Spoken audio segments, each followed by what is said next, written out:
आपने एक बहुत ही टची चीज़ को पकड़ा है और उसकी एक कुछ हिस्ट्री है। मुझे उम्मीद है कि हमारे बहुत सारे पाकिस्तानी भाई बहन भी इस शो को देख रहे होंगे और उन्हें गुजरात के दंगों को लेकर के हमेशा वन साइडेड कहानी ही सुनाई गई है। तो मैं यहाँ पर कुछ मिथ्स को बर्स्ट करना चाहूँगा।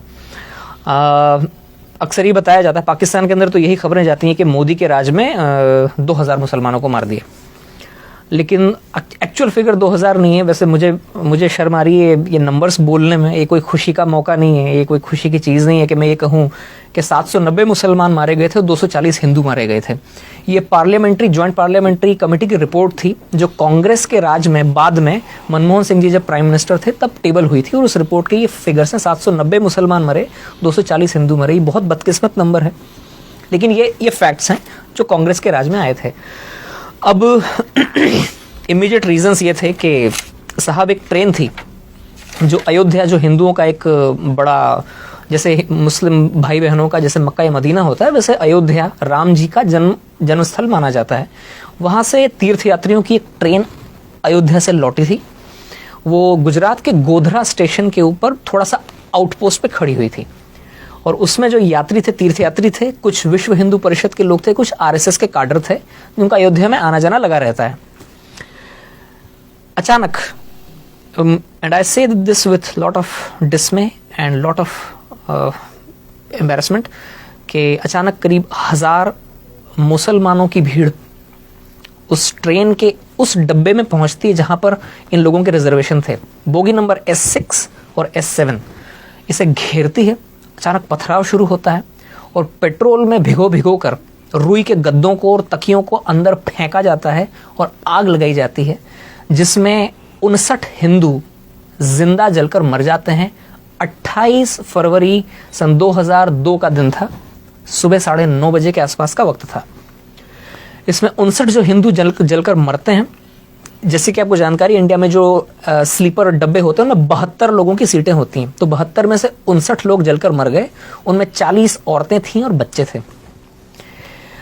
अब इसके बाद में 3 मार्च से बदकिस्मती से इंडिया में दंगों का इतिहास बहुत पुराना है। ये कोई मोदी राज के साथ में चालू नहीं हुआ है। ये मैं कह रहा हूँ, मैं कोई मोदी भक्त नहीं हूँ, ना मैं कोई बीजेपी का मेंबर हूँ, लेकिन ये रियलिटी है कि हिंदुस्तान में हिंदू मुसलमानों का दंगों का इतिहास बहुत पुराना है।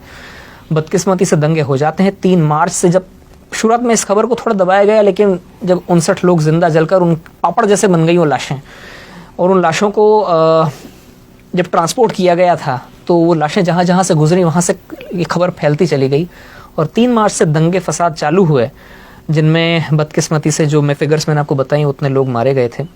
अलबत्ता दूसरे फैक्ट्स जो हैं उन पर पर्दा डाल दिया जाता है।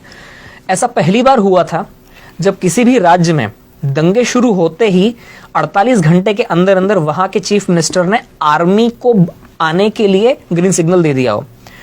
5 मार्च का दिन था, आर्मी की टुकड़ियां पहुंच गई थी फ्लैग मार्च करने के लिए। दूसरी बात, ऐसा पहली बार हुआ इंडिया में कि पुलिस की गोलियों से 100 हिंदू दंगाई मारे गए थे। ये फैक्ट्स हैं, ये डॉक्यूमेंटेड फिगर्स हैं, मैं अपने मन से नहीं बता रहा हूं। और ऐसा पहली बार हुआ था कि इस तरह से कट्टर, जो मुस्लिम्स के अंदर जो कुछ कट्टर और ऑर्गेनाइजेशंस थे, उन्होंने वहीं के पास में गोधरा में करीब 50 मस्जिदें हैं, 50-60 मस्जिदें, छोटा सा कस्बा है लेकिन 50-60 मस्जिदें हैं। हो सकता है उनमें से कुछ मस्जिदों को सऊदी फंड्स आते हों, जहां पर वो वहाबिज्म की जो एक्सट्रीम हार्डलाइनर आइडियोलॉजी वहां से वो प्रोपोगेट करते हैं। एक मस्जिद से मोबिलाइज हुई थी वो मॉब जिसने ट्रेन को घेरा था और जिस तरह से जलाया गया, ये भी पहला मौका था इंडिया के अंदर। ये उसका इमीडिएट रीजंस थे। इसके पीछे हिस्ट्री का थोड़ा सा और पीछे आप जाएंगे तो गुजरात की पॉलिटिकल अनसर्टेनिटी भी बहुत ज्यादा थी उस वक्त। ये मार्च 2002 की बात है। उससे 2.5 महीना पहले जब दिवाली के आसपास का वक्त था, तब ही मोदी जी को पैराड्रॉप किया गया था। अटल जी और आडवाणी जी के कहने पर उनको सीधे उठाकर चीफ मिनिस्टर बनाया गया था। वे गुजरात में उसके पहले कभी असेंबली के मेंबर तो क्या, चुनाव लड़ना तो क्या, वे कभी किसी म्यूनिसिपल कॉरपोरेशन का भी चुनाव नहीं लड़े थे। वे कोई इलेक्टेड फिगर नहीं थे और उस वक्त गुजरात में कई बरसों से पॉलिटिकल अनसर्टेनिटी चली आई थी। हर 6-8वें महीने में चीफ मिनिस्टर बदलते थे, और जो वहाँ की जो लोकल बीजेपी, स्टेट बीजेपी थी, उसके अंदर बहुत सारे गुट बने हुए थे और गुट आपस में ही लड़ते रहते थे। वो हालांकि बीजेपी मेजॉरिटी में थी, लेकिन फिर भी कोई एक तगड़ा लीडर नहीं था। कांग्रेस बहुत होपलेस कंडीशन में थी, लेकिन फिर भी वो इस इनफाइटिंग को थोड़ा बढ़ाने की कोशिश करती थी। कई सालों से ही चल रहा था, तो आप ये समझ सकते हैं कि पॉलिटिकल अनसर्टेनिटी थी। जब किसी भी जगह पर पॉलिटिकल अनसर्टेनिटी होती है तो वहाँ के एडमिनिस्ट्रेशन के ऊपर उसकी मार पड़ती है। एडमिनिस्ट्रेशन ढीला हो जाता है, पुलिस ढीली हो जाती है, और पूरी सोसाइटी में भी एक एजिटेशन हो जाता है, गड़बड़ हो जाती है। तो इन सब चीज़ों की रोशनी में एक नए आदमी को आप उठाकर चीफ मिनिस्टर बनाते हैं, जिसके ज़्यादा सपोर्टर्स भी नहीं थे। और इंडिया में ऐसा होता है कि काफ़ी चीज़ें इंटरपर्सनल तरीके से होती हैं। चीफ मिनिस्टर की उस वक्त हो सकता है वहाँ के पुलिस वालों से भी ज़्यादा जान पहचान ना हो, पुलिस वाले सुनते ना हो, इवन खुद अपनी ही पार्टी के लोग ऐसे मौके पर नए मुर्गे की टांग खींचने की कोशिश करते हैं कि मैं आपको यहाँ पे इसलिए टोक रहा हूँ, आपकी पूरी कहानी हम तक पहुंची और बड़ी इंपॉर्टेंट है। आपने फैक्ट्स के साथ बात की, ये वो फैक्ट्स है जो हमारे दर्शकों को जानने की जरूरत है। आपने एग्जैक्ट नंबर बताए कि हुआ क्या, इंसिडेंट क्या हुआ, क्या कुछ हुआ, और अनफॉर्चुनेटली ऐसा हुआ। मगर उसके बाद हम देखते हैं कि वो ना तो मोदी साहब ने किया था, मोदी साहब ने कंट्रोल किए, और उसी स्टेट में जहां ये इंसिडेंट पहले हुआ करते थे, फिर हमें आगे ये पता चलता है कि उन्होंने मैक्सिमम उसको कंट्रोल किया। मैं कनाडा में गया हूँ, जब मोदी साहब हार्पर गवर्नमेंट के ज़माने में यहाँ पर आए थे, तो सबसे बड़ा डेलीगेशन गुजराती मुसलमानों का उनके साथ मिला था, और कितने प्यार से वो मिले थे। मैं इस वक्त काश में रेडी होता तो मेरे पास वो वीडियो में दिखाता अपने दर्शकों को। ये तो वो फैक्ट है। अब देखिए, एक चीज और जोड़ना चाहूंगा इसमें कि उन दंगों के बाद मोदी जी, ये फैक्ट है जी, एक के बाद में 3 इलेक्शन जीते हैं, 5-5 साल। बिल्कुल ऐसा है।